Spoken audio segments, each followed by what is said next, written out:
कोणाकोणाला अशी चिकन दम बिर्याणी खायला आवडते चला पुढे दाखवतेच, पण त्याआधी ना आज सकाळी सकाळी मस्त अशी पावसाने सुरुवात केली। खरं तर कालपासून आहे ना लगातार असाच पाऊस चालू आहे आणि आता सकाळी थोडंसं शांत झालं होतं, म्हणून मग लाडूचं म्हणणं होतं की मला पण पावसामध्ये जायचंय। मग तिला घेऊन खाली गेले आणि तिथून आल्यानंतर म्हटलं चला स्वयंपाक तर करावंच लागणार आहे, तो तर काही चुकणार नाही। आणि मग आहे ना आज खरं तर खूप इच्छा होती चिकन दम बिर्याणी खायची आणि मला आहे ना जम्मूमध्ये 3 वर्ष झाले आले, पण मला अजून कधीच म्हणजे आपल्या इकडे जशी बिर्याणी मिळते ना तशी कधीच खायला मिळाली नाही। म्हणून म्हटलं चला स्वतः शिकून घ्यावा, त्याचा फायदा तर मलाच झालाय। मी एवढी बिर्याणी लवर आहे ना की मलाच त्या बिर्याणीचा फायदा झालाय, कारण शिकल्यापासून आहे ना नेहमीच आम्ही बिर्याणी बनवतो आणि जेव्हा वाटेल तेव्हा खाऊ पण शकतो ना। त्यानंतर चला इकडे स्टाईल मारत मस्त असा कांदा चिरून घेतला। त्यानंतर मग ही हंडी आणली होती, तुम्ही मागच्या ब्लॉगमध्ये पाहिलंच असेल ना, तर ती बिर्याणीसाठीच आणली होती आणि मग मस्त अशी बिर्याणी बनवायचं काम चालू होतं त्यामध्ये।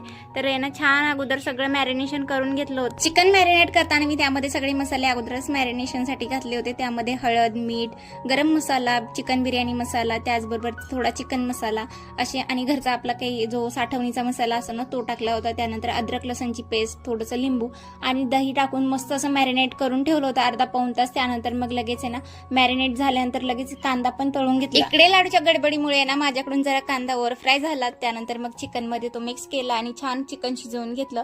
त्यानंतर आहे ना मग लगेच हंडीमध्ये पहिली लेअर लावून घेतली। तोपर्यंत माझा इकडे बासमती राईस पण छान असा कुक झाला होता, तो 80% मी शिजवून घेतला होता आणि 20% मी शिजवायचा तसंच ठेवलं होतं, कारण दम देताना तो 20% जो आहे तो शिजवून निघेल, जास्त चिकट होणार नाही। त्यानंतर मस्त अशी लेअरिंग करून घेतली, अगोदर भाताची, त्यानंतर चिकन, त्याचबरोबर त्यामध्ये थोडीशी कांदा कोथिंबीरची पण लेअर आणि त्यानंतर सगळ्यात वरतून आहे ना थोडासा कांदा आणि त्याचबरोबर कोथिंबीर, केसरचं दूध, त्याचबरोबर आपले फूड कलर असतात ना केशरी आणि किंवा हिरवा, असं 2 कलर मी टाकले होते। तर छान अशी लेअरिंग करून घेतली। त्यानंतर त्यावर झाकण ठेवलं आणि मस्त असा दम देऊन घेतला, कारण लो फ्लेमवरती छान असा दम दिला ना त्याची टेस्ट आहे ना खूपच भारी येते।